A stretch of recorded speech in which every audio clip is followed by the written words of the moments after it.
So you get what you incentivize. You just mentioned that earlier, right? The more that you Or you give them free subsidize, stuff. right? So you incentivize. So imagine I wake up on the street one day and I don't have any stuff and I want some stuff.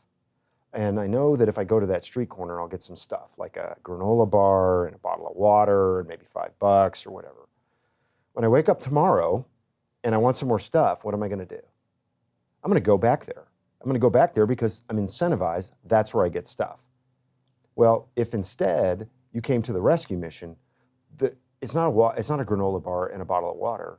It's let's get you some health care. Let's have you participate in your own health care choices. Let's get you some work skills training so that you can get a job. Let's get you some addiction recovery activities that can help you to break the cycle that you're in. These are the kinds of incentives that we're going to provide. And in doing that, we start to build what we call relief, restoration, and reintegration. So we're going to relieve the initial conditions that you're in, but we're not going to leave you there.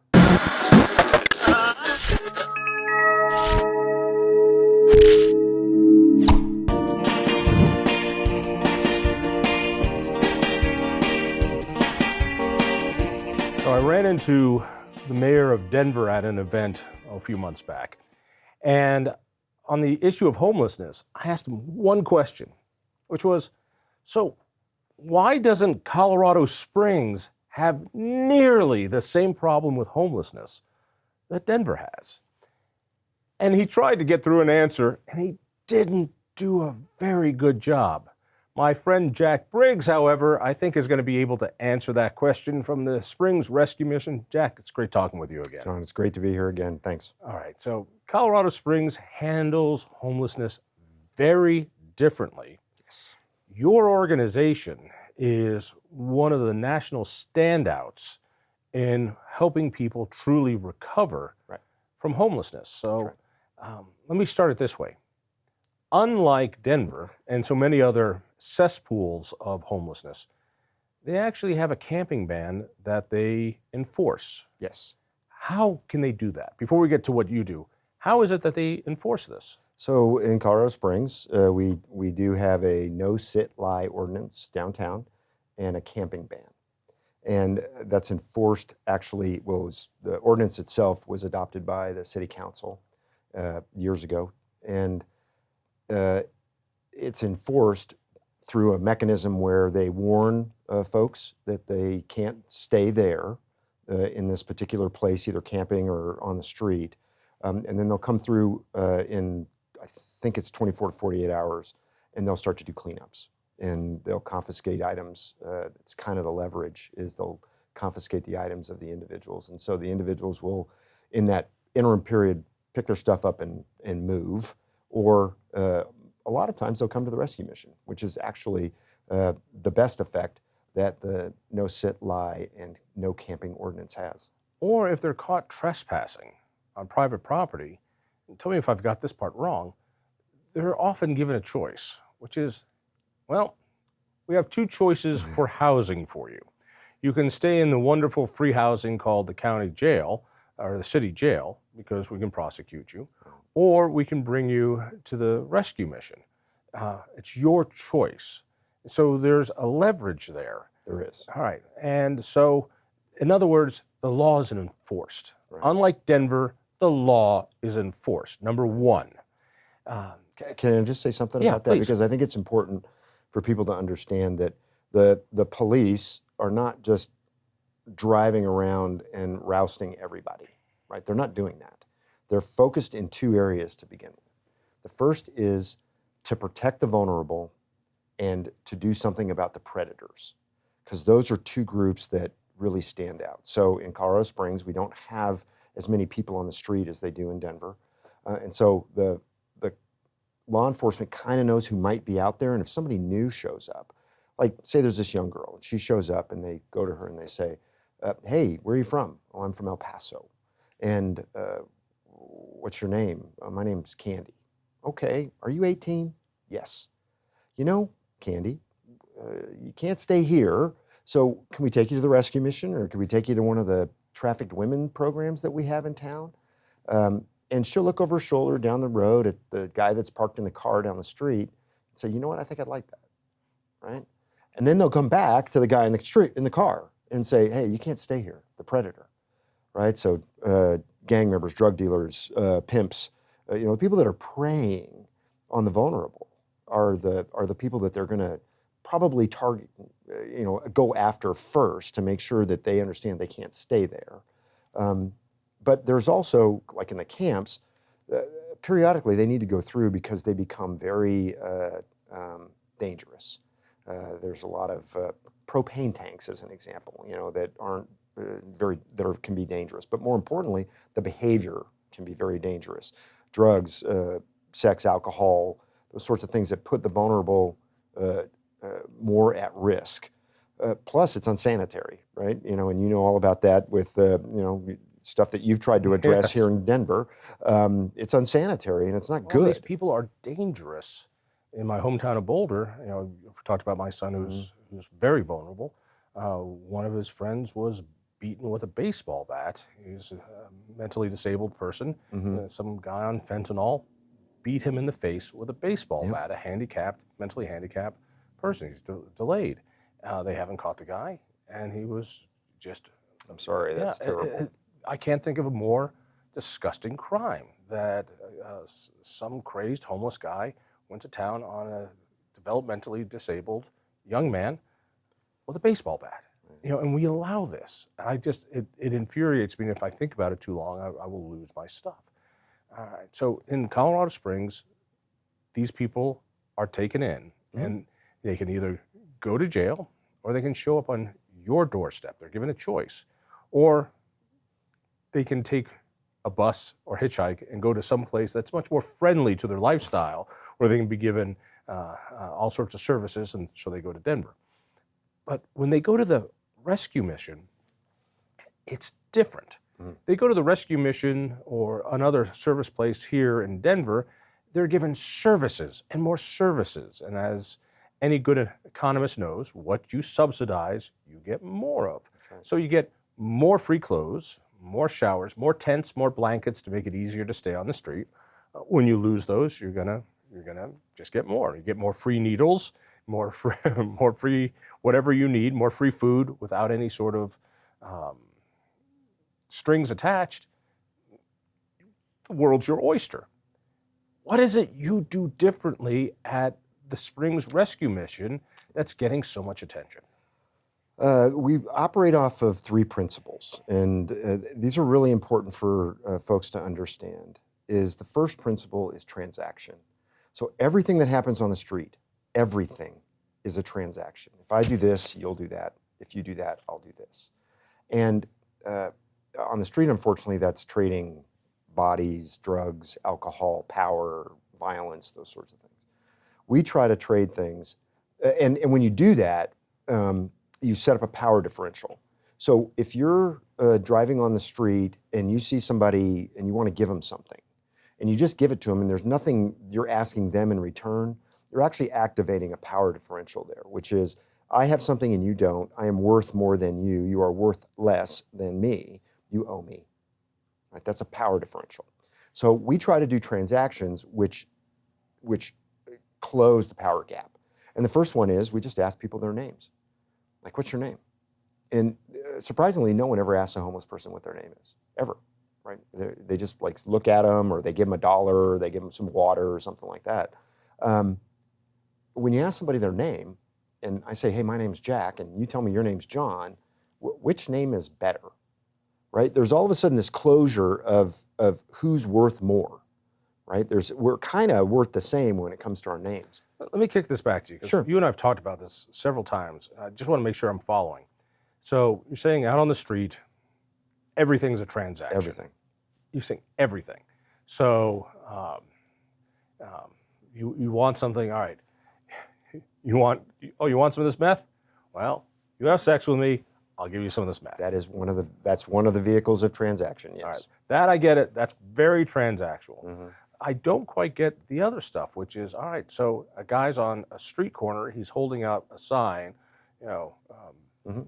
hungry, anything cold, helps. Yep. How is that a transaction? And somebody gives them $1. I get the other one being a power play. That one's easy to get. how is this one a transaction? That one just seems like somebody thinks that they're, oh, I'm being nice. Mhm. Here's $1. Right. How is that a transaction in the homeless guy's mind? Help It, me out that. sure. Again, it goes back to the power differential. Because they don't have anything to give back to you, or you're not asking for it, you're setting up a power differential. If it was in prison and someone gave you something and you didn't give it back, you didn't give something back in return, you now owe that individual. That's how it works. And it's how it works on the street. You owe them at this point. So you're kind of, in a toxically empathetic kind of way, you're activating that. Now, I will also tell you that the second principle that goes off of that, and by the way, when we talk about transactions at the rescue mission, everything we do, we try to fold in this idea of transaction, because once you start to have transactions with somebody else that's based on a give and take relationship, your own worth goes up. Your own recognition of your worth goes up, because you're making agency decisions. You are deciding for yourself, I will do this, I won't do that. I want that, so I will do this to get it, but it's in a positive way. I'll join one of the work engagement programs so that I can get a different locker that's located in a place that I can get to it all the time. We incentivize through different meal structures at different times. Sometimes they're more convenient than others. And we do that by, if you participate in this, you'll get a more convenient eating time. If you don't, if you're just sleeping at the rescue mission and eating, you have to wait longer. So, well, I don't want to wait. Okay, well, then you can do this to not have to wait. Okay, I don't want to do that. Okay, well, then you have to wait. It's your choice. You're making that choice, not me. The option's there. These are the transactions that we try to fold in. All right. So, as somebody who believes in capitalism and free exchange, I'm hearing some themes that excite me, which is when free people exchange things. I don't think I like the word transactional, because I see something that is freedom related. I'm selling ice cream. You have $1. I value the dollar more than my ice cream. You value the ice cream cone more than $1. Nobody's around us. Nobody tells us what to do. We exchange your dollar for my ice cream cone. We both walk away. Economists call it utility. Our utility rises, Right. but basically we're both better off. We both smile. You're happier. I'm happier. And we both walk away going, I got a deal. I got a deal. Our lives are improved. It's right. the same thing, which Exactly. is you're empowering people. Exactly. And that transaction, when people are free to make free decisions, they're empowered. Is that what you're doing with these folks? That is exactly it. All right. Now I'm tracking. And the second principle is incentives. So you get what you incentivize. You just mentioned that earlier, right? The more that More you give them free subsidize, stuff. right? So you incentivize. So imagine I wake up on the street one day and I don't have any stuff, and I want some stuff. And I know that if I go to that street corner, I'll get some stuff, like a granola bar and a bottle of water and maybe $5 or whatever. When I wake up tomorrow and I want some more stuff, what am I going to do? I'm going to go back there. I'm going to go back there because I'm incentivized. That's where I get stuff. Well, if instead you came to the rescue mission, it's not a granola bar and a bottle of water. It's let's get you some health care. Let's have you participate in your own health care choices. Let's get you some work skills training so that you can get a job. Let's get you some addiction recovery activities that can help you to break the cycle that you're in. These are the kinds of incentives that we're going to provide. And in doing that, we start to build what we call relief, restoration, and reintegration. So we're going to relieve the initial conditions that you're in, but we're not going to leave you there, because we expect more from you, and we believe there is more to you. Your worth is greater than that.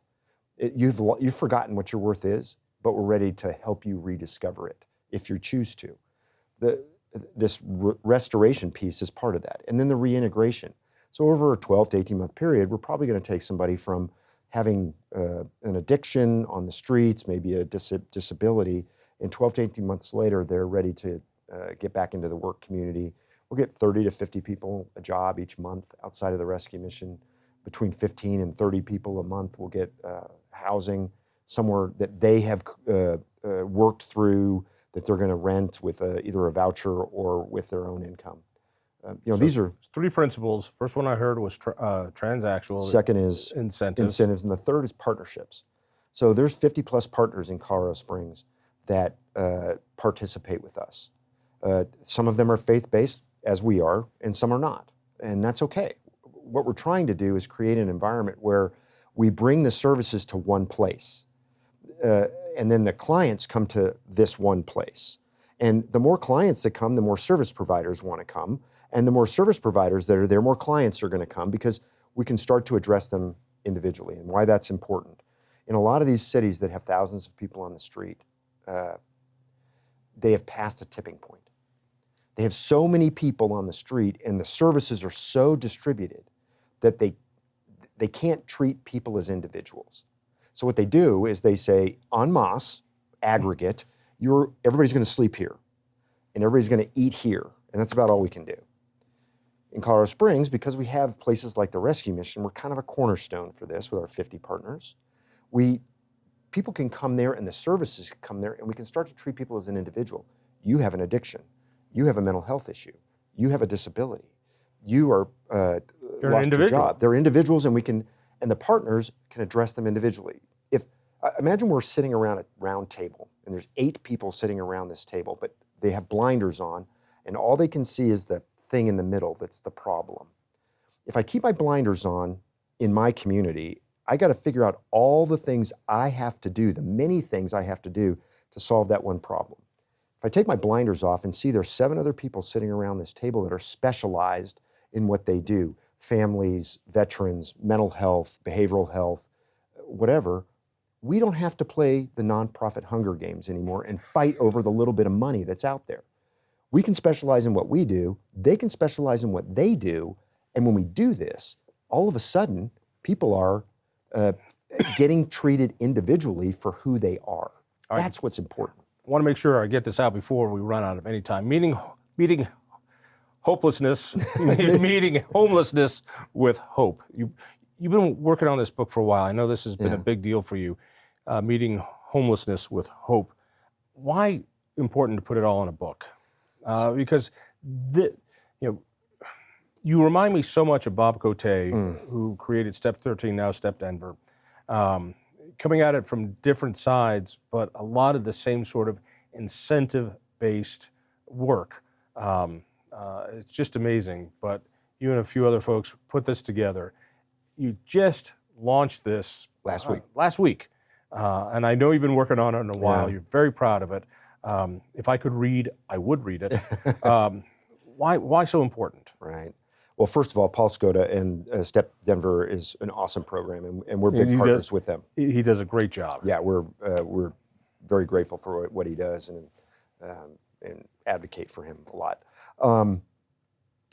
So when we were starting to get noticed for what we were doing, our numbers are in the top couple in the country. People started calling and asking, like, how do you guys do this? And across Colorado, across the nation, people were starting to ask us. And so my predecessor and I kind of sat down and we thought, you know what, maybe we should capture this on paper so that we could explain it to people. So, we got our crayons out and kind of, like write book, right? I'm a fighter pilot. I read what I wrote and it was unreadable. It was just literally unreadable. So Larry Yonker, who's my predecessor, and I, we, let's get a writer. So we got a writer, and everything changed once you got a pro, right? So we have this story arc of a typical client, and through that, we get to explain these things like transaction, incentives. We get to explain why partnerships are important. You got to tell a story. Right, we have a story that we do that. And there's 3 audiences basically for the book. The first audience is municipality leaders today who can make a decision about how they want to handle the situations of homelessness, addiction, and poverty.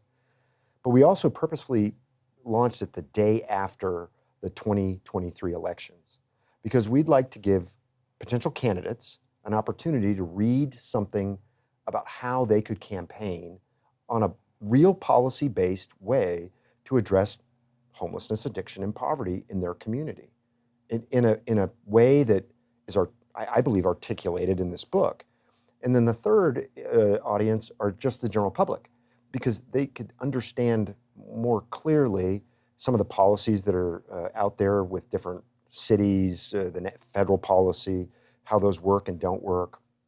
And our community, it talks about one community's effort to do this. What we did in Colorado Springs, now is it a find, replace, and you can do this wherever you live? No, not exactly. But it gives you the framework to do it. And so that's really why we put it on paper. And hopefully anybody that reads this and looks at a candidate or somebody that's already elected or is a leader in the community, a financial leader, a thought leader, ask them, why aren't we doing this? Because these people matter. They have worth. People, go ahead. The people, they have worth. This is why you're a better person than I am. Because I have been inundated by these people so much that I've lost hope. Okay. All right? And it hurts me. I mean, it really does hurt me that because what you subsidize, you get more of. Mm-hmm. And Denver and Boulder have subsidized crime. They have subsidized addiction. They have subsidized homelessness.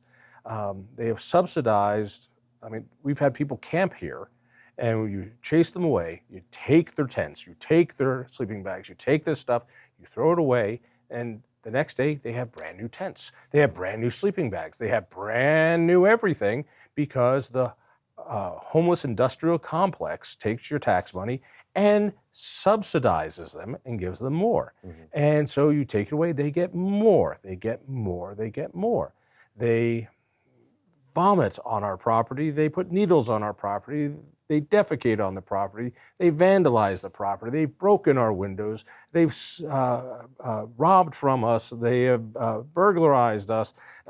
It has cost us tens and tens and tens of thousands of dollars.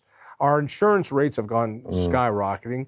People don't, want to come to places. And so I've lost my humanity because there was a time I looked at these people and I felt that empathy that you still have and you're doing something about. Now I want them gone. I don't even see them as human anymore. And part of that reason is because our leaders, our government keeps subsidizing this awful behavior, and now these people are dying on the streets and dying in hotel rooms, and they are hurting people and beating up people with baseball bats, people I know, and I cannot have empathy for them. I want them gone. I want them gone. This is not, it's not a pleasant thing. And so for people like you, who still see the humanity in them and take the patience and do that, it is a beautiful thing. For people like me who just see the crime and see the harm that they are doing, I can't help but see the ugly side of this, and I just want it to end. So let me ask you about the homeless industrial complex that continues to make things worse. I am convinced they don't want to solve this problem. When I see the salaries that some of these people are making to just continue to service these people, and as you said, if you wake up in the morning and people give you new tents and new sleeping bags and new syringes and new places what is the transaction? Where would you go to learn new skills? Why would you go learn new skills? These people are doing harm. Tell me, what is the incentive inside this homeless industrial complex that continues to subsidize this crime and this awful behavior? Who are these people? Why do they do it? Certainly, first of all, I want to say that I understand your perspective. And let me just talk about that for just a second, your own. In an odd way. Maybe you'd feel differently if you lived here instead of a cleaner place like Colorado Springs. Maybe. But I think part of what drives me to do what I do is because I do see the worth in people, and I don't want them to be out on the street. I don't want to be putting needles on using needles and putting them in your property, or terrorizing people or any of those other kinds of things because of their mental instability or something like that, right? Because those are serious issues. I had a family member who was on and off the street when I was younger, and she was here in Denver, and she ended up passing away. Her addiction and just the life that she led. So I have that piece of it to me that sort of helps me to stay grounded in why I'm doing it every day. But I don't want them to be on the street. I don't want them to be out there. And when they're incentivized to stay out there, I find that to be an affront as well, because it's counterproductive to the objective of what we should be doing, which is addressing individuals who have worth. And I argue with people sometimes, not all the time, when they challenge me about what we do as a faith-based organization. And they don't kind of like that. They come from a different worldview or whatever. Right. And I say to them, I'll just ask you this question. Do you think people have worth? Now, the vast majority of people say yes. And I say, well, I agree with you. Now, the question that we could argue with for the end of time is where that worth comes from. But I'm tired of that argument. What I'd really like to argue is this. Are you brave enough to work with me this one time to help this one person in this one situation do better? And so far, everybody says yes. And what we end up doing is working together. And the incentive there is you get to specialize in the thing that drives you every day. What they're doing right now, I think, in a lot of cases, is, again, it goes back to the nonprofit Hunger Games. Because the pie is just a certain size, everybody's fighting over the money to get their share so they can do the thing that they want to do. And so they're trying to advocate. And like, we help these people these ways, and we're very empathetic and compassionate about these things, but they end up sort of undermining themselves when they do that. My argument to that is, I don't really want the pie to get any bigger. I want to incentivize programs where we have fewer pie eaters, right? That's the idea here, is that we don't need as big a pie if we have fewer people that are having to experience the things that are happening on the street. So when I talk to my peers and counterparts about this, I'm always trying to find out, how can we work together transactionally or exchange-wise? You can come on the campus and do the thing that you do. You will get a voucher from HUD or Medicare or something to do the thing that you do. But more importantly, if you're truly about this, you'll be helping that one person that we both think has worth. That's what's important about this. And I could be the smallest guy in the room. I don't care. But if I'm incentivizing that sort of activity to help that individual get off the street, get back to their family, get back sober, those are the things that matter in the community. And that's what we're working on. And But how do you make sure that everybody does get a slice of the pie? Because in the industrial complex, the homeless industrial complex, they all do want a slice of the pie. That's what they get paid for. And the more customers that come, the more homeless that come, the more pallet homes they get to put up, the more meals they get to shovel out, the more tents they have to go out and buy, and the more people they visit on the street, the more money they get. There's not an incentive to have less. There's an incentive to have more. So they're all maybe counterintuitively, I'll just put it this way. So in the last 10 years, El Paso County has grown from about 500,000 to 800,000. We'll go to 1 million by 2030, right, in El Paso County. Back when we were about 500,000, there were, and these are HUD numbers, not mine, there were roughly 1,500 people that would have been counted in the point-in-time count as housing insecure, whether they're sheltered, unsheltered, counted via sleeping in their car, maybe couch surfing, whatever the things are, right? With 800,000 people now, we have about 1,300, maybe a little less, right? And part of it, I believe, is because we do have partners that come to the rescue mission, and instead of fighting over the money, something sort of synergistic happens there. And they get to kind of do the thing they want to do. And there's a value to that. And they want to do that. And they come to us and say, can we participate with you to do these things? And so maybe that's the long game in this, is that we do more partnerships where you specialize and there'll probably be a little sifting of who's good at it and who's not. You know, that's part of the market, if you will, you know, even in this particular sector of the community, where some organizations are just better at it than others, and they'll probably be the ones that continue to do it. And we see partners come. Like who? Who's good at what? So in our community, Peak Vista is our Medicare health provider. They have offices on our campus, plus they have a 5,000 square foot clinic down the street.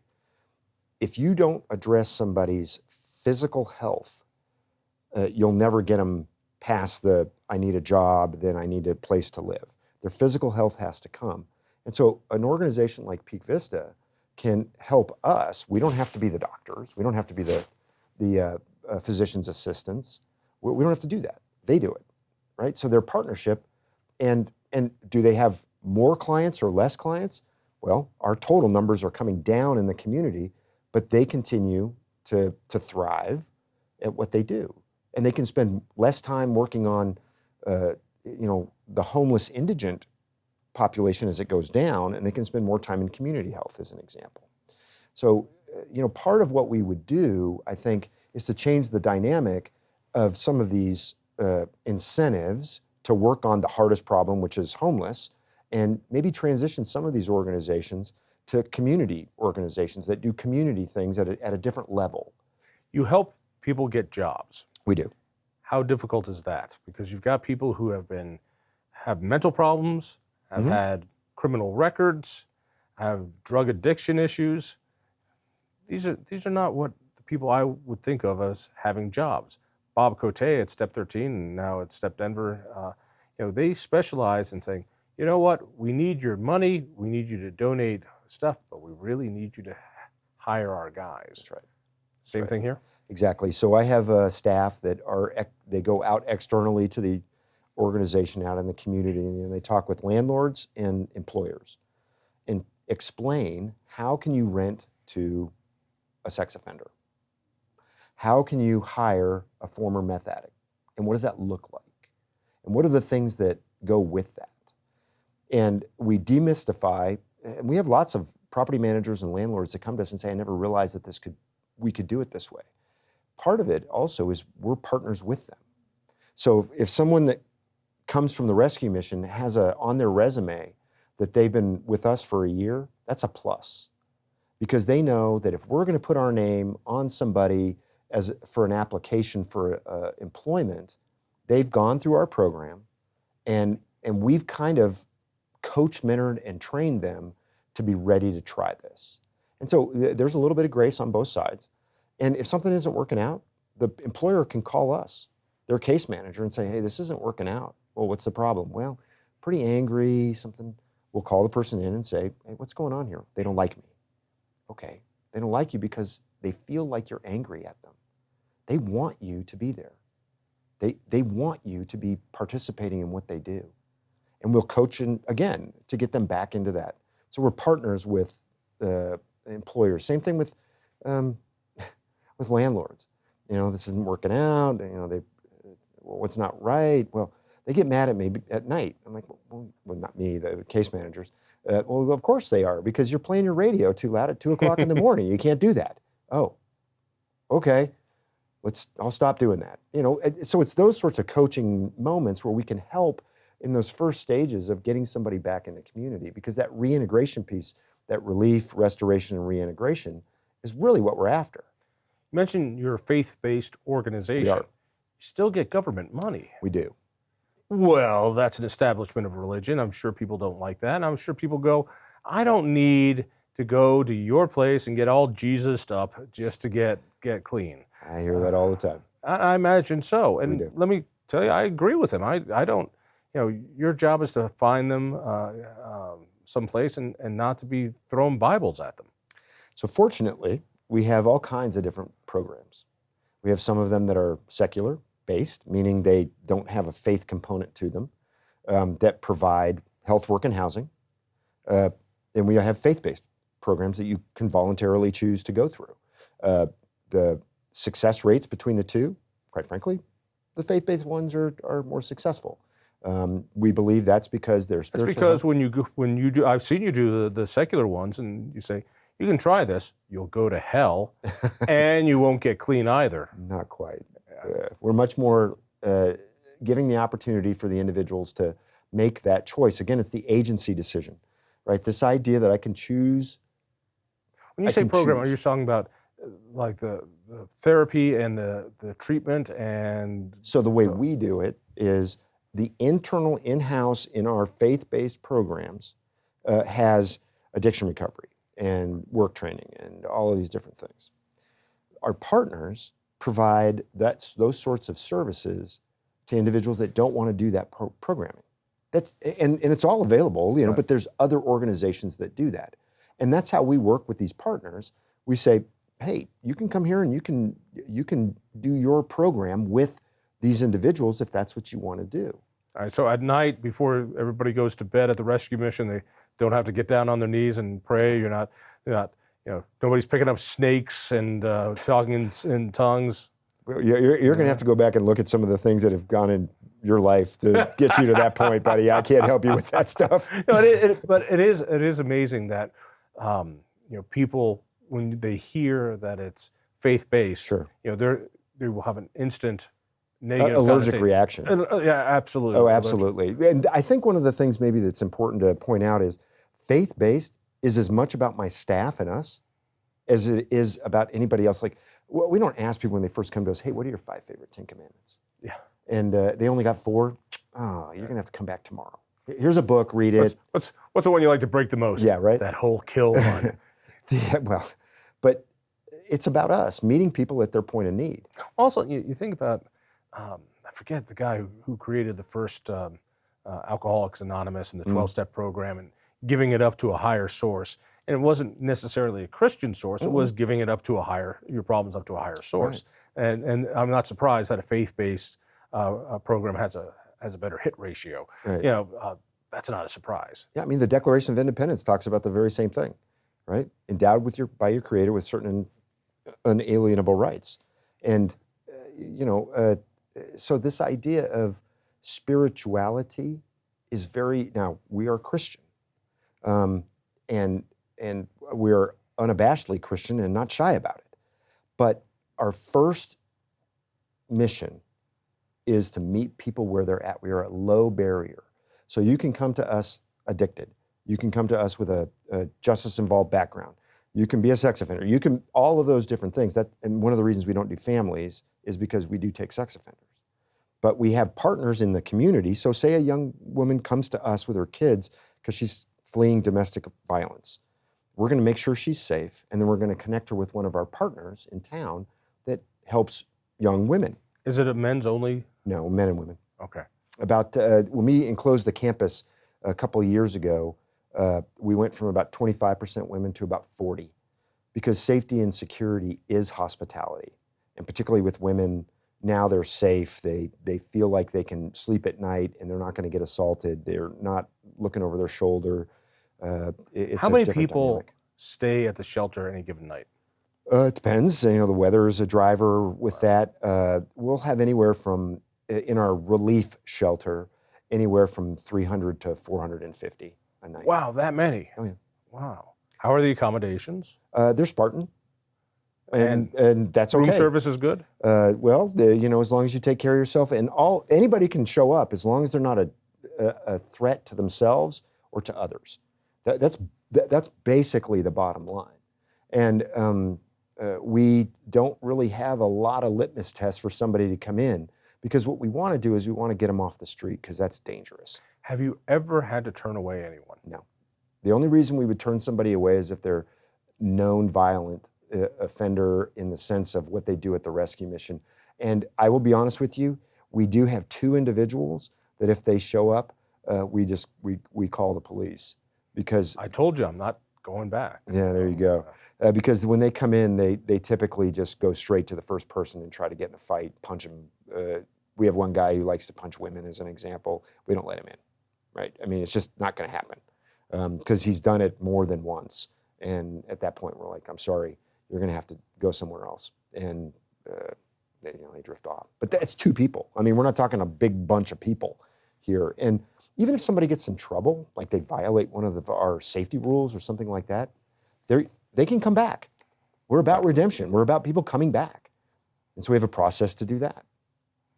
It's an amazing, amazing thing. And you're doing this on Audible so that I can experience it. Yes, the Audible version should be out in about a month. I'm looking forward to it. Meeting Homelessness with Hope. Congratulations, you know how to write. Thanks. And it really is amazing how many people around the country are looking to the Springs Rescue Mission. We're surprised. I am not.